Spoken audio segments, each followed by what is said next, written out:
ఖమ్మం జిల్లా మధురలోని రామచంద్రాపురంలో రైతన్న ఆవేదన వ్యక్తం చేశాడు. పాట రూపంలో తన కష్టాన్ని అన్నదాత తెలిపాడు. రైతన్న పండించిన ఆకుకూరలను ఓ వినియోగదారుడు ఒక కట్టను 5 రూపాయలకి అడిగాడు. దీంతో తీవ్ర ఆవేదన చెందిన రైతన్న తన కష్టాన్ని పాట రూపంలో వ్యక్తం చేశాడు. రైతన్న కష్టాన్ని పాట రూపంలో విన్న వినియోగదారుడు బేరం చేయకుండా ఆకు కూరగాయలను కొనుగోలు చేయడమే కాకుండా వీడియో తీసి సోషల్ మీడియాలో పెట్టాడు. దీంతో ఈ వీడియో సోషల్ మీడియాలో ప్రస్తుతం వైరల్ గా మారి రైతన్న కష్టాన్ని తెలియజేస్తోంది. ఏ ఫలితం లేకుండా రైతునయ్యి పుట్టినాను, రైతునయ్యి పెరిగినాను, రాయినయ్యి నేను పుడితే రండి లేకుంటుందునయ్యా. పత్తి పంట నేను ఎత్తే మిత్తి కన్నా ఎల్లలే. ఏం బతుకు ఏం బతుకు ఈ రైతు బతుకు చూడరా, ఏం బతుకు ఏం బతుకు. అరే మిర్చి పంట నేను ఎత్తే ఖర్చులన్నా బూడలే. ఏం బతుకు ఏం బతుకు ఈ రైతు బతుకు, ఈ బతుకు నేను బతుకాను. పల్లెరుగా ఎల్లో పలుగురాల్లా చేను కాడ పాములు తెల్లల్లా తిరిగి ఎద్దులాగా ఎద్దు నాగి వానగుంటల నీళ్లు దాగి ముళ్ళ కంచాలెక్కి దూకితే గడ్డి మోపే గొంగడాయే పెంటగడ్డే పక్కల ఎత్తుని అమ్మ బతుకు. ఏం బతుకు ఏం బతుకన్నాను ఈ రైతు బతుకు ఏం బతుకు. అయ్యా 5 రూపాయలు కడుగుతాను. 6 నెలల బట్టి సాదుకొని నీ ఇంటికి వచ్చి బండి 5 రూపాయల కోసం అడుగుతావు. ఈ రైతు బతుకు ఎక్కడైనా చూసుకోలేవా? అయ్యయ్యో ఇది ఒకటి తెలుసా, రైతు బాధ తెలుసా? నేను పంట పండించిన రైతు పత్తి ఏ ఫలితం లేకుండా రైతునయ్యి పుట్టినాను, రైతునయ్యి. ఖమ్మం జిల్లా మద్దర్లోని రామచంద్రాపురంలో రైతుల ఆవేదనకు సంబంధించి మరింత సమాచారాన్ని మా ప్రతినిధి ఉపేందర్ ఫోలేలు అందిస్తారు. ఉపేందర్. చక్రి, ఇటు ఖమ్మం జిల్లా మధుర నియోజకవర్గం రామచంద్రపురంలో నర్సయ్య అనే రైతు ఆకుకూరలు అమ్మడానికి అయితే అటు బండి మీద తిరుగుతూ ఉంటాడు. ఈ నేపథ్యంలోనే తాను తీసుకొచ్చినటువంటి గోంగూర కట్ట అటు వినియోగదారుడు ఏదైతే 5 రూపాయలకే బేరం ఆడడంతో ఆ రైతు తన బాధను ఒక పాట ద్వారా కూడా అంటే చెప్పిన పరిస్థితి ఉంది. ఇదంతా కూడా అక్కడే ఉన్నటువంటి ఓ వ్యక్తి అంటే వీడియో తీసి సోషల్ మీడియాలో పెట్టడంతో వైరల్ గా మారిన పరిస్థితి ఉంది. ఏం బతుకు రైతు బతుకు అంటూ కూడా ఆ పాట సారాంశంగా తెలుస్తుంది. సోషల్ మీడియాలో రైతులంతా మా బతుకులకు ఈ పాట అద్దం పడుతుందని కూడా కామెంట్లు పెడుతున్న పరిస్థితి ప్రధానంగా కనిపిస్తుంది. ఇక ఈ సీజన్ లో పత్తి మొలకలు వానలేక మాడిపోతుండటం, ఇటు వరి నారులు ఎండిపోతుండటం, ఇటు తల్లడిల్లిన రైతులు ఈ వాట్సాప్ స్టేటస్ కూడా అన్ని కూడా ఇవి పెట్టుకుంటున్న పరిస్థితి, ఈ పాటను పెట్టుకుంటున్నారు. దీంతో ఈ పాట ఇప్పుడు అన్ని సోషల్ మీడియా గ్రూపులను కూడా మారిపోతున్న పరిస్థితి ప్రధానంగా కనిపిస్తుంది. ముఖ్యంగా పంట నష్టాలు కావచ్చు, ఇటు గిట్టుబాటు ధర లేకపోవడం, ప్రభుత్వ సాయం అందకపోవడం వంటి సమస్యల కారణంగా కూడా రైతులైతే ఆవేదన చెందుతున్నారు. ఇప్పటికటు గతంలో ప్రకృతి వైపరీత్యాల కారణంగా కూడా పంటలు దెబ్బతిన్నప్పుడు రైతులు తీవ్రంగా నష్టపోయారు. ఇటు అకాల వర్షాలు కావచ్చు, ఇటు వరదలు, తెగుళ్లు, ఇతర సమస్యలతో కూడా వారు అంటే ఇబ్బందులు పడుతూ అప్పులు ఊపులో కూరుకుపోతున్న పరిస్థితి ఉన్నాయి. అయితే ఇటు పండించిన పంటకు కూడా గిట్టుబాటు ధర రాకపోవడం కూడా ఒక పెద్ద సమస్యగా కూడా అయితే రైతులైతే చెప్తున్నారు. ఇటు ఏదైతే ఈ పండించిన కొద్దిపాటి పంటను కూడా అమ్ముకోవాల్సి వస్తే ఇట్లా అంటే అమ్మడం, ఇట్లా అంటే తక్కువ ధరకు అమ్మడం అడగటంతో వారంతా కూడా కొంత ఆవేదన చెందుతున్నారు. ఈ రైతు ఒక అడుగు ముందుకేసి తన పాట ద్వారా కూడా తన ఆవేదన రైతుల బాధను కూడా చెప్పారని చెప్పేసి అయితే అంటే వారంతా కూడా చెప్తున్నారు. సోషల్ మీడియాలో తెగ వైరల్ అయిపోయిన పరిస్థితి కనిపిస్తుంది. ఇక కొన్ని ప్రాంతాల్లో పంటలు కొనుగోలు కేంద్రాలు లేకపోవడం కూడా రైతులకు పెద్ద సమస్యగా చెప్తున్నారు. ఇప్పటికే తక్కువ ధరకు ధరను అమ్ముకు అంటే దళారులకు అమ్ముకోవాల్సి వస్తుంది. ఇది కూడా రైతుల ఆవేదనకు ఒక కారణంగా కూడా వారైతే చెప్తున్నారు. మరో పక్క ఇటు పంట నష్టం కావచ్చు, గిట్టుబాటు ధరల కారణంగా రైతులు అప్పుల ఊబిలో కూరుకుపోతున్నారు. రుణభారం కూడా పెరిగిపోవడంతో కూడా వారంతా కూడా అసూలు బాస్తున్న పరిస్థితి కనిపిస్తుంది. ఓ పక్క భూ హక్కులు, భూ యజమాని హక్కులకు సంబంధించిన సమస్యలతో కూడా రైతులు సతమతమవుతున్న పరిస్థితి కనిపిస్తుంది. కొన్ని సందర్భాల్లో రైతులు ఆర్థిక సమస్యలు, పంట నష్టాలు, అప్పుల కారణంగా ఆత్మహత్యలు చేసుకునే పరిస్థితి కూడా వస్తుంది. ఇది చాలా ఆవేదన కలిగించే విషయం. ఈ సమస్యలన్నీ పరిష్కారం కావాలంటే అటు ప్రభుత్వం కూడా అటు రైతులపై ప్రత్యేక శ్రద్ధ తీసుకోవాలని చెప్పేసి సోషల్ మీడియా వస్తుంది. అంటే సోషల్ మీడియాలో కామెంట్లు వస్తున్న పరిస్థితి కనిపిస్తుంది. ప్రస్తుతం ఏదైతే మధుర మండలం రామచంద్రపురం గ్రామంలో ఏదైతే నర్సయ్య అనే రైతు పాడిన పాట మాత్రం ప్రస్తుతం సోషల్ మీడియాలో తెగ వైరల్ అవుతున్న పరిస్థితి ప్రధానంగా కనిపిస్తుంది. Chakri. Right, thank you Upender.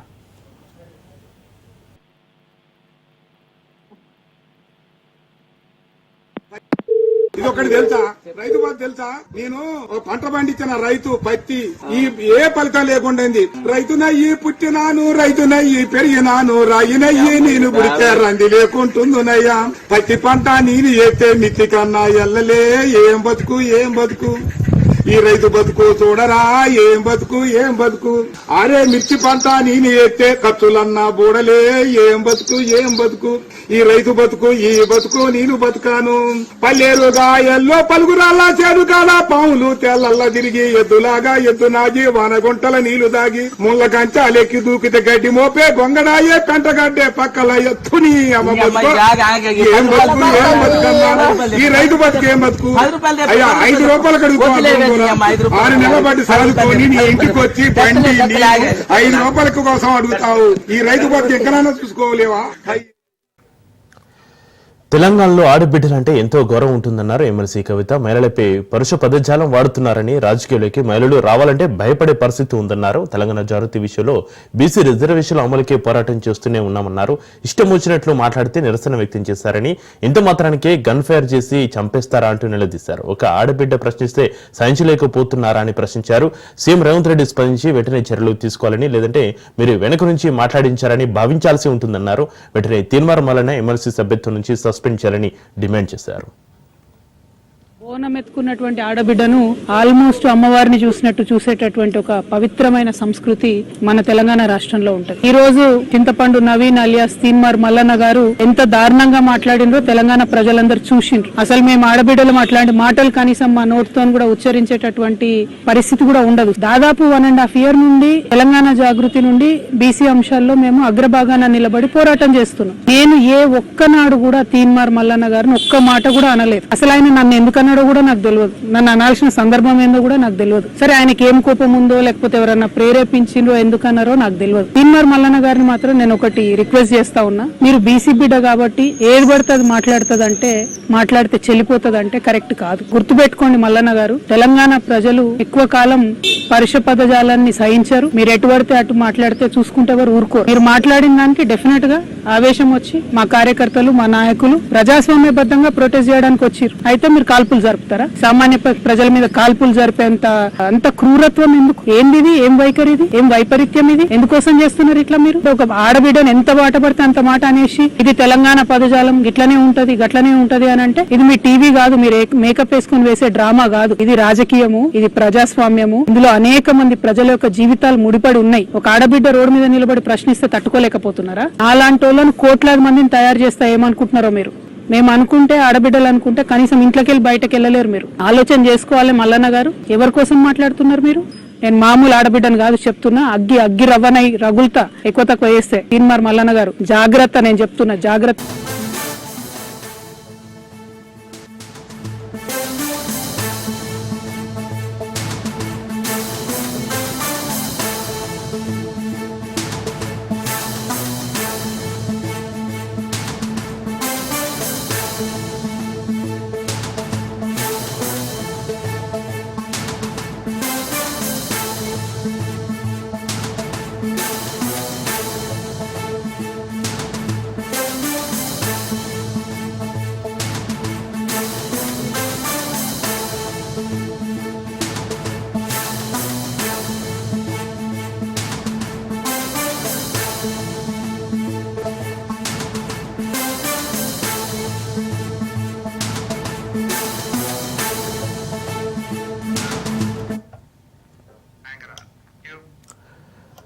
Right, breaking ని చూస్తున్నాం. జాగృతి కార్యకర్తలపై దాడి చేయించింది తీన్మార్ మల్లన్న లేక ప్రభుత్వమా అనేది తెలియాలన్నారు ఎమ్మెల్సీ కవిత. దీనిపై సమగ్ర విచారణ చేయాలని ప్రభుత్వాన్ని కోరుతున్నా అన్నారు.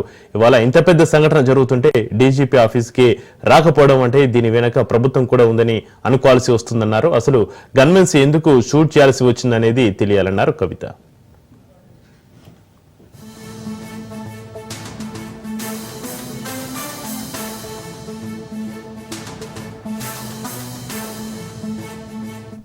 డీజీపీ ఆఫీస్ కి మరి తెలంగాణ జాగృతి కార్యకర్తల పైన ఫైర్ ఓపెన్ చేపించినటువంటి బుల్లెట్ల వర్షం కుల్పించినటువంటి తీన్మార్ మల్లన్న గారి మీద కంప్లైంట్ చేయడానికి డీజీపీ ఆఫీస్ కి రావడం జరిగింది. దురదృష్టం ఏంటంటే డీజీపీ గారు మరి వాళ్ళ ఆదివారం కాబట్టి తను రాలేనని చెప్పడం, రాష్ట్రంలో ఒక మహిళా ఎమ్మెల్సీ పైన ఇంకొక బాధ్యత గల పదవిలో కలిగినటువంటి తీన్మార్ మల్లన్న లాంటి ఎమ్మెల్సీ గారు కమెంట్ చేస్తే కూడా, ఇష్టం వచ్చినట్టు మాట్లాడితే కూడా పోలీస్ యంత్రాంగం స్పందించకపోవడం దారుణం.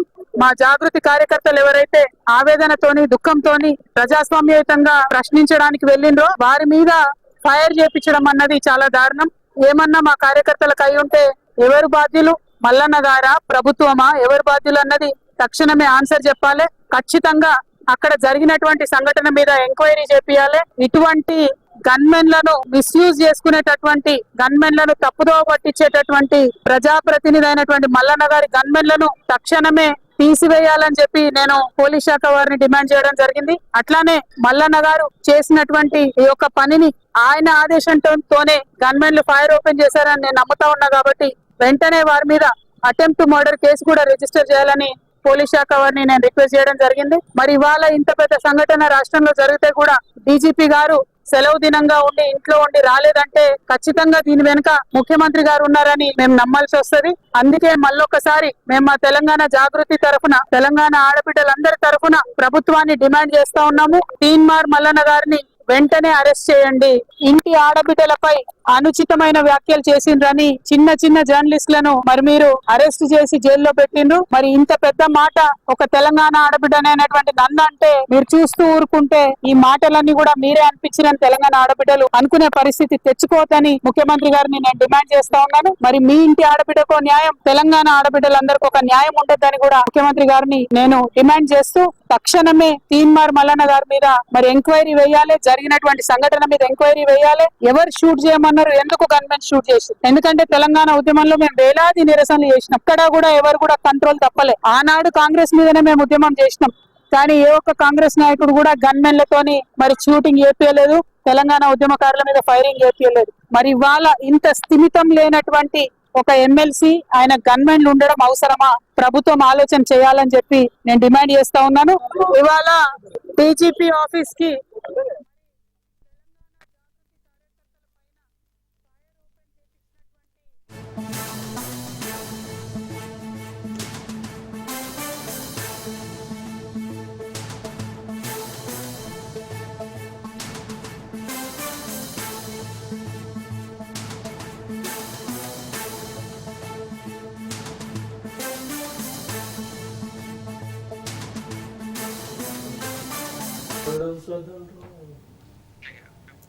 ఆమె అడవి బిడ్డ, ఆదివాసీ బిడ్డ, సంక్షేమానికి కేర్ ఆఫ్ అడ్రస్.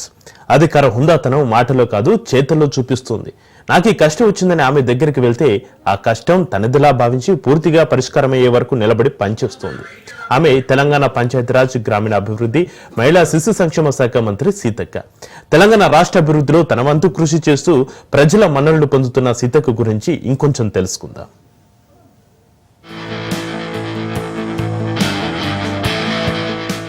సర్కార్ అమలు చేస్తున్న పథకాలు, పంచాయతీరాజ్, గ్రామీణాభివృద్ధి శాఖలు గ్రామాలను అభివృద్ధి పథంలో నడిపించేందుకు కీలక పాత్ర పోషిస్తున్నాయి. గ్రామ స్వరాజ్యం అనే గాంధీజీ ఆశయాన్ని నిజం చేస్తూ ప్రజల జీవితాల్లో సానుకూల మార్పులు తీసుకోవడానికి అంగన్వాడీల బలోపేతం, బాలబాలికల సంక్షేమం, మహిళా సాధికారత, దివ్యాంగుల అభివృద్ధి, వృద్ధుల సంరక్షణతో పాటు ట్రాన్స్జెండర్ల ఆత్మగౌరవానికి దిక్సూచిగా నిలుస్తున్నాయి. ఆదివాసీల కోసం నిరంతరం కృషి చేస్తూ ప్రజల మన్ననలు పొందుతున్నారు మంత్రి సీతక్క. వారి సంక్షేమానికి, అభ్యున్నతికి ఆమె ఎల్లప్పుడూ పాటుపడుతున్నారు. ఆదివాసీల జీవితాల్లో సానుకూల మార్పులు తీసుకురావడమే లక్ష్యంగా ఆమె పనిచేస్తున్నారు. ఆదివాసీ ప్రాంతాల్లో విద్యా ప్రమాణాలను మెరుగుపరచడానికి, వారికి మెరుగైన ఆరోగ్య సేవలు అందించడానికి సీతక్క ప్రత్యేక శ్రద్ధ తీసుకున్నారు. ఆదివాసీ యువతకు ఉపాధి కల్పించడమే లక్ష్యంగా ఆమె అడుగులు వేస్తున్నారు.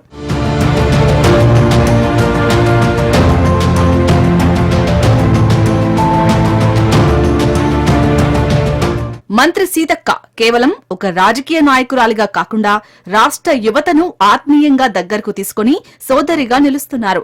ఆమె తన అనుభవం, జ్ఞానంతో యువతను సరైన మార్గంలో నడిపిస్తున్నారు. రాష్ట్ర యువతకు మార్గదర్శకురాలిగా సూచనలు, సలహాలు ఇస్తూ వారికి అండగా నిలుస్తున్నారు.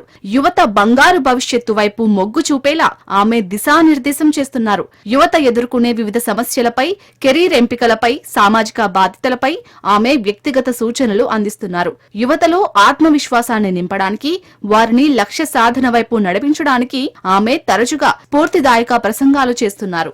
మంత్రి సీతక్క కేవలం ఒక శాఖకు మాత్రమే పరిమితం కాకుండా ప్రభుత్వంలో ఒక ప్రభావవంతమైన శక్తిగా వ్యవహరిస్తున్నారు. ఆమె పాత్ర కొన్ని అంశాల్లో స్పష్టంగా కనిపిస్తుంది. రాష్ట్ర అభివృద్ధిలో తన వంతు కృషిని అందిస్తున్నారు. ఆమె నిర్ణయాలు, సూచనలు ప్రభుత్వ విధానాలపై గణనీయమైన ప్రభావం చూపుతున్నాయి. రాష్ట్ర అభివృద్ధికి సంబంధించిన ముఖ్యమైన విధానాల రూపకల్పనలో ఆమె క్రియాశీలకంగా పాల్గొంటున్నారు. ఆమె అందించే సలహాలు, సూచనలు ప్రభుత్వ నిర్ణయాలపై గణనీయమైన ప్రభావాన్ని చూపుతాయి. ప్రజల సమస్యలను ప్రభుత్వ దృష్టికి తీసుకురావడంలో, వాటి పరిష్కారానికి కృషి చేయడంలో ఆమె ముందుంటారు. ఆమెకు అప్పగించిన ప్రతి అంశం పరిష్కారమవుతుందనే నమ్మకం ప్రజల్లో ఉంది.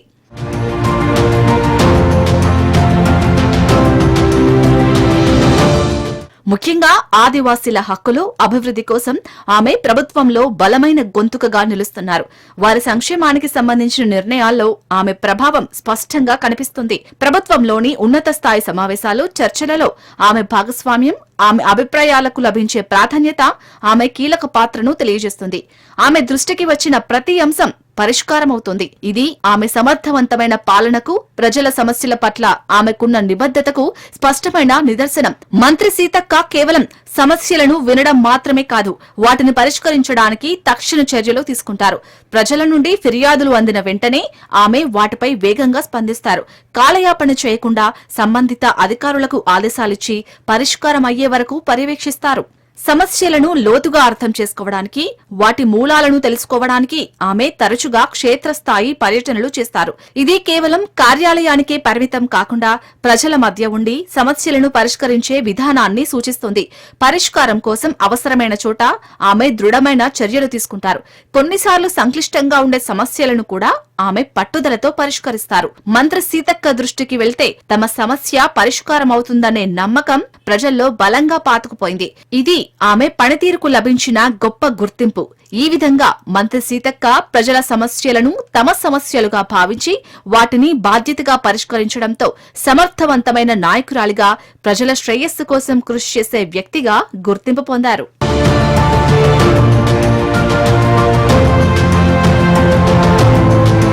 తెలంగాణ ప్రజలు ఆమెను అక్క అని సంబోధించి పిలవడం ఆమెను ప్రజలకు మరింత చేరువ చేస్తుంది.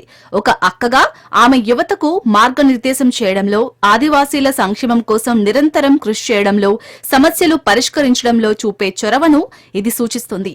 ఆమె ప్రజలకు కేవలం ఒక మంత్రిగా కాకుండా వారి కష్టసుఖాల్లో పాలు పంచుకునే వ్యక్తిగా గుర్తింపు పొందారు. అక్క అనే పిలుపుతో ఆమె నాయకత్వ లక్షణాలను, మానవతా దృక్పథాన్ని ప్రతిబింబిస్తుంది. పల్లెల్లో పచ్చదనం, స్వచ్ఛత, తాగునీటి సమస్యల పరిష్కారానికి కాల్ సెంటర్, నియంత్రిత నీటి సరఫరా, తాగునీటి స్థిరీకరణ వల్ల వేసవిలో ఎలాంటి తాగునీటి కొరత రాలేదు. గ్రామీణ రహదారుల ఆధునీకరణ కోసం సరికొత్త హామ్ విధానం, మిషన్ భగీరథ, పంచాయతీరాజ్ ఇంజనీరింగ్ విభాగాన్ని బలోపేతం చేసేలా ఎప్పటికప్పుడు ఏఈల భర్తీ వంటి నిర్మాణాత్మకమైన నిర్ణయాలతో ముందుకు సాగుతున్నారు. దేశ చరిత్రలో మొట్టమొదటిసారిగా ఉపాధి హామీ కూలీలకు ఇందిరమ్మ ఆత్మీయ భరోసా, వ్యవసాయానికి ఉపాధి హామీ అనుబంధం చేయడంతో అన్నదాతకు అండగా తెలంగాణ ప్రభుత్వంగా పేరు పొందారు. అయితే గ్రామీణ సిబ్బందికి గ్రీన్ ఛానల్ ద్వారా వేతనాల చెల్లింపు, కారుణ్య నియామకాల వంటి 16 నెలల్లోనే అమలు చేయడం వారి పనికి నిదర్శనం.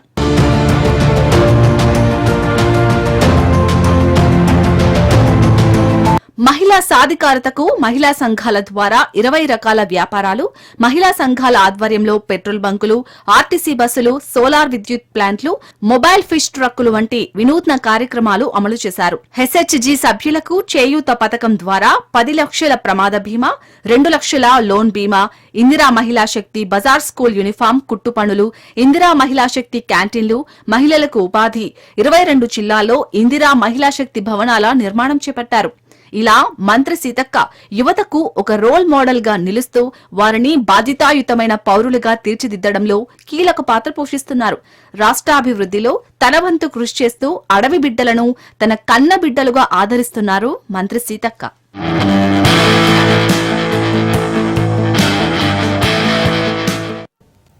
భువనగిరి జిల్లా యాదగిరిగుట్ట పట్టణంలో ఎమ్మెల్యే బీర్ల ఐలయ్య పర్యటించారు. ఇందిరమ్మ ఇళ్ల నిర్మాణ పురోగతిని క్షేత్రస్థాయిలో పర్యటించి ఎమ్మెల్యే బీర్ల ఐలయ్య తెలుసుకున్నారు. ఇందిరమ్మ ఇళ్ల నిర్మాణం పూర్తి చేస్తే త్వరితగతిన బిల్లులు ఇవ్వనున్నట్లుగా ఆయన తెలిపారు. ఇళ్ల నిర్మాణానికి కావలసిన ఇసుక పట్ల అధికారులు పర్మిషన్ ఇవ్వాలని అన్నారు.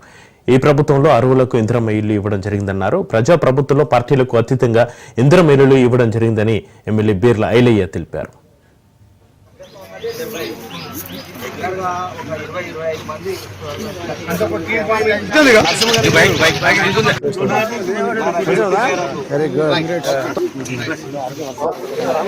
మన గవర్నమెంట్ రాగానే మన ఒక్క నియోజకవర్గానికి 3,500 ఇల్లు మీరు తొందరగా కట్టినాం. మీకు ఆశాబి తొందరగా కంప్లీట్ చేయి. ఎన్ని రోజులు ఇల్లు కట్టాలి ఇంకోటి కట్టుతాలి పెళ్ళైనా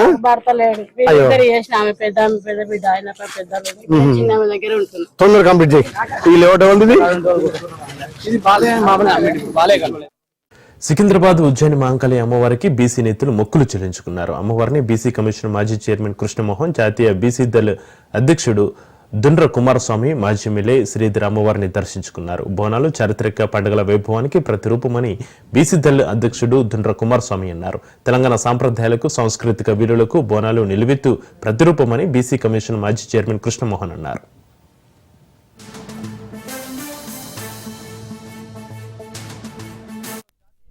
అధ్యక్షుడిని దుండ్ర కుమారస్వామి ఈ రోజు తెలంగాణ రాష్ట్రం అనగానే గుర్తొచ్చే రెండు పండుగలు అంగరంగ వైభవంగా. మొదటిది బోనాలు, రెండవది మనందరికి తెలిసిందే బతుకమ్మ. అలాగే ఈ రోజు ఆషాఢ మాసం వచ్చింది అనగానే బోనాలు ఆరంభం అవుతుంది అనేది ఒక సూచిక, ఒక ఆరంభం అని మనకు అందరికి తెలిసిందే.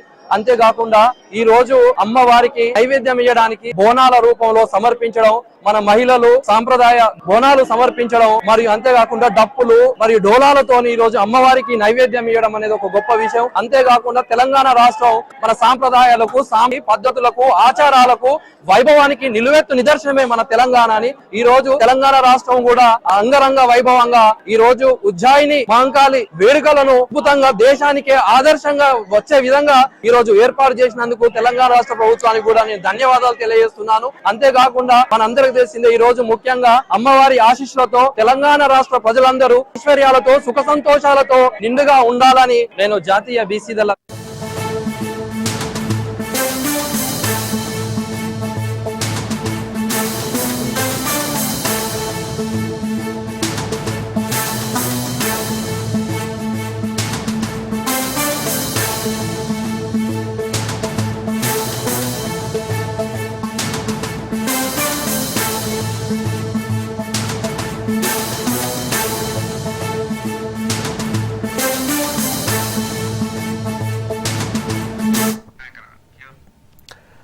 హైదరాబాద్ గాంధీ భవన్లో వరంగల్ జిల్లా ఇన్ఛార్జి మంత్రి అడ్లూరి లక్ష్మణ్ అధ్యక్షతన కాంగ్రెస్ ముఖ్య నాయకుల సమావేశం నిర్వహించారు. పార్టీ సంస్థాగత నిర్మాణం, రాబోయే స్థానిక సంస్థల ఎన్నికలో అనుసరించాల్సిన వ్యూహాలపై నేతలు చర్చించారు.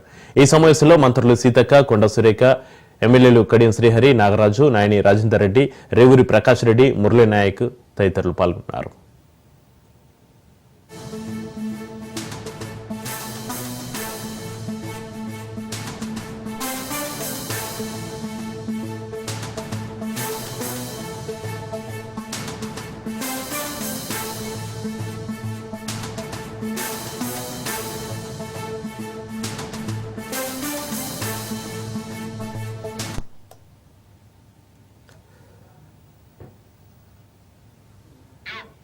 హైదరాబాద్ గాంధీ భవన్లో వరంగల్ జిల్లా ఇన్ఛార్జి మంత్రి అడ్లూరి లక్ష్మణ్ అధ్యక్షతన కాంగ్రెస్ ముఖ్య నాయకుల సమావేశం నిర్వహించారు. పార్టీ సంస్థాగత నిర్మాణం, రాబోయే స్థానిక సంస్థల ఎన్నికలో అనుసరించాల్సిన వ్యూహాలపై నేతలు చర్చించారు. ఈ సమావేశంలో మంత్రులు సీతక్క, కొండ సురేఖ, ఎమ్మెల్యేలు కడియం శ్రీహరి, నాగరాజు, నాయని రాజేందర్ రెడ్డి, రేవూరి ప్రకాష్ రెడ్డి, మురళీ నాయక్ పాల్గొన్నారు.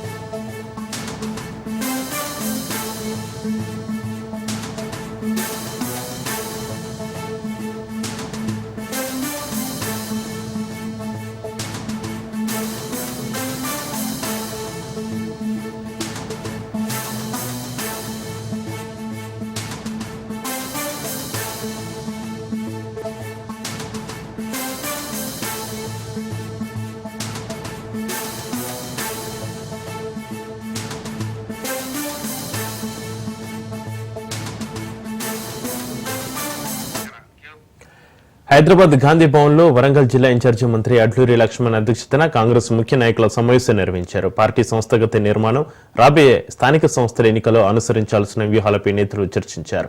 ఈ సమావేశంలో మంత్రులు సీతక్క, కొండ సురేఖ, ఎమ్మెల్యేలు కడియం శ్రీహరి, నాగరాజు, నాయని రాజేంద్ర రెడ్డి, రేవూరి ప్రకాష్ రెడ్డి, మురళీ నాయక్ పాల్గొన్నారు.